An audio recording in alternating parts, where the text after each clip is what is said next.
Hi everyone, I am Tiffany Perry and I'm going to walk you through my day in the life of working from home, and I'm going to share with you why I left teaching for this.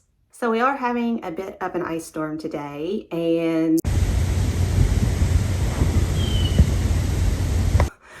so work from home life, work does not get canceled for snow or ice. But I do still have plenty of time to sit and enjoy the beautiful icicles outside my window if I would like. So I do contract work with a few different education companies, project management, instructional design, ed tech trainer. I will share with you a little bit later on how I found these companies and exactly what an independent contractor is. So in my average day, I normally get started working around 8 a.m. I get up, kind of stretch and whatnot around 7 and start getting ready to go upstairs to my office about 8 o'clock. So it is almost 8 o'clock now, so it's about time for me to go ahead and turn my computer on and start checking those first emails of the day. Oh my goodness, I can't believe I forgot to tell you. Obviously, I'm going to work on my children's book writing. This is my new book, Moby the Mastiff's Very Different Day. And illustrations have just been completed, so I'm really excited. It should hit publication here real soon. But I do have another book in the works, and I always work on editing it and fixing anything that needs to be done with the drafts in the evening after I have finished my day. So stay tuned to the end of my video and I'll share that with you.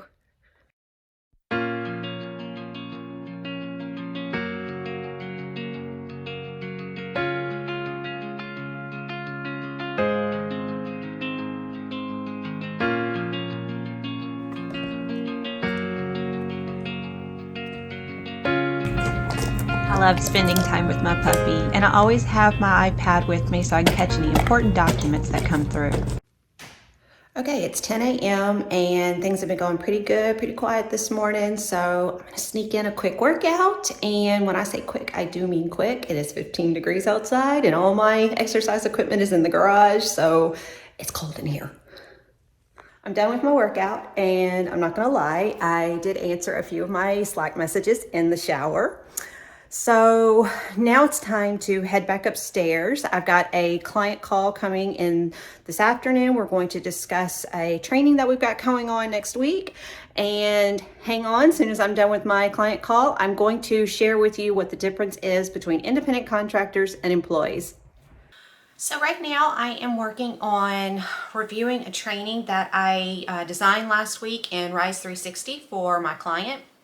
I actually started this role as a project manager and then just kind of fell into the instructional design role as well. Every company needs trainings. So when I just kind of volunteered myself, I then took on the instructional design role of designing and implementing their trainings that are needed in the company. And note, you can negotiate a higher salary, especially when you're an independent contractor taking on more roles like this.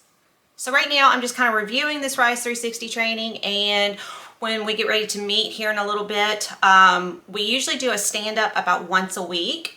Today we are not only going to do our normal stand-up, talking about new things coming down in the pipeline, but we're also going to discuss the training that I have designed last week that will be implemented later on this week, and we're just going to kind of make any corrections and critiques that are needed for the training.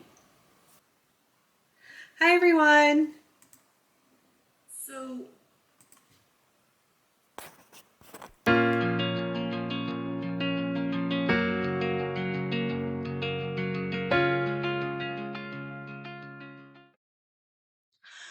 So my call is over, and that was another good call. It was pretty standard. Like I said, we meet once a week, and we usually just come together as a group in our department and just talk about what projects everybody's working on. Is there any roadblocks? Is there any way we can chip in and help each other out? I also got a chance to show the training that I designed last week in Rise 360.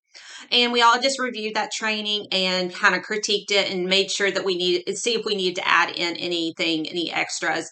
The training is for internal employees coming in, brand new employees. So we wanted to make sure that we had every factor that needed to be addressed was addressed within the training.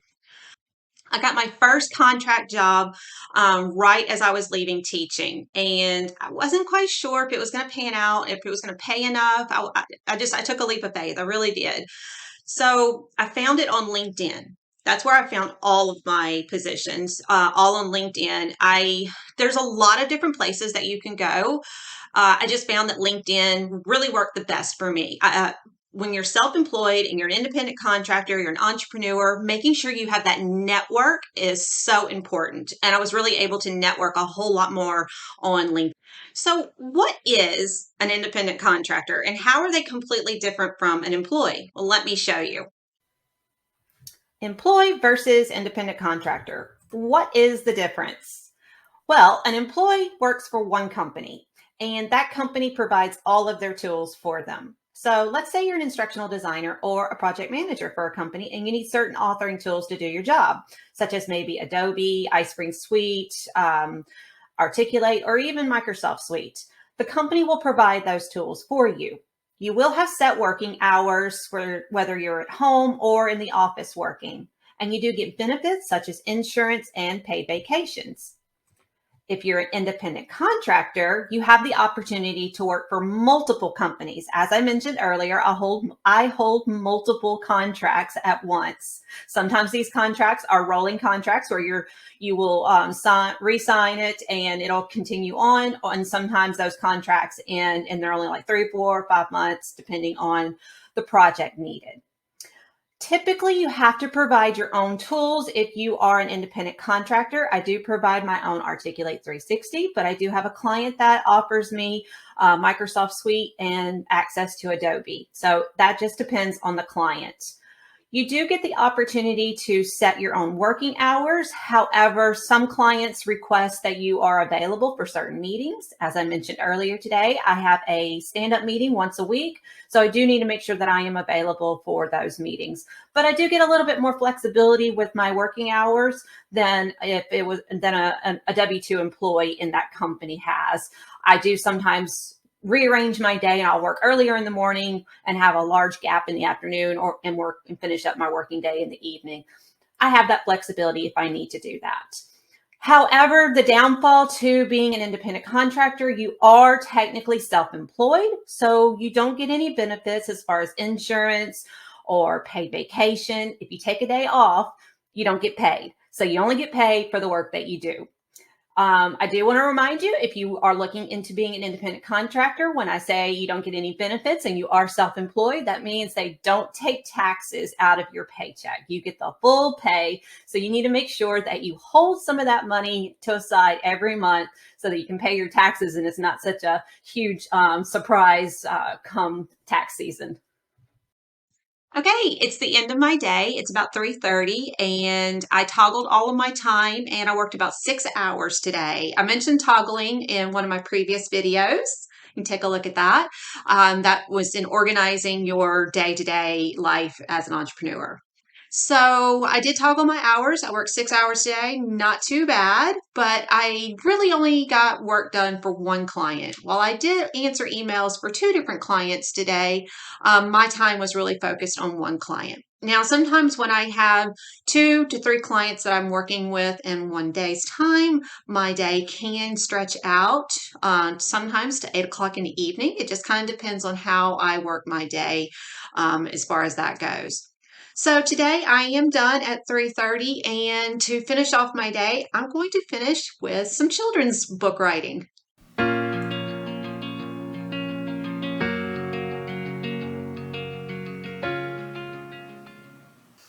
CardFlow is a great tool to use for storyboarding. So when I'm writing my children's stories, I like to use CardFlow to kind of get my ideas out there. I storyboard the characters, the different scenes that I have in my head. So it really gets out there and kind of helps me to bring the story to life. Right now I'm in the beginning of writing my second book and I am developing my characters. writing it all out in card flow really helps me to really develop those characters and give a backstory to each one of my characters. My characters will evolve as the story goes on, and sometimes those characters may not even get used, but being able to storyboard them and really kind of see where they are really helps me to visualize that character so that I can put them in the story. So this is my favorite way to really storyboard and get my ideas out there. CardFlow really helps because it's on your iPad or your iPhone, and I love to use it because if I'm out and about or traveling and I come up with an idea, and I can just pull up my iPad real quick and just jot it down. They're little index cards that you can just jot down in your iPad, and it's amazing, and it really helps to keep everything organized, and you can move those cards around and really make a story out of them. You can also email it to yourself or download it as a PDF. So that was my day. It was a pretty easy day. Like I said, I worked 6 hours in the project management area, and I did work with a couple of different clients today, but I only really focused on one. So I will bring you along to work with me when I am working with more than one client in a day to kind of show you how I have to rearrange things. If you watched the entire video, thank you so much. Also, you might be really interested in working from home. So I have talked about instructional design, project management, writing your children's book, but if you're interested in other positions, there are things like recruiting. One of my companies has hired 3 recruiters recently, so there's all kinds of online recruiters out there. So you can do recruiting, proofreading, curriculum development, learning and development, copywriting. There's so many more out there that are popular, work from home jobs, customer service representatives, accounts payable. These are just some of the ones that I actually come across on a day-to-day basis when I'm working with other people who do these type of jobs. So I mentioned earlier that one of my favorite places to go and find jobs is LinkedIn. There are so many places that you can go and find work from home jobs, but if you are self-employed, in my opinion, LinkedIn is the best place to go, because as a self-employed person, to find new contracts and new clients, it's really important to grab that networking audience. So like I said, I really hope that these were some great tips for you. If you're still looking for some motivation to work from home, check out one of my previous videos here. Bye everyone, I'll see you in my next video.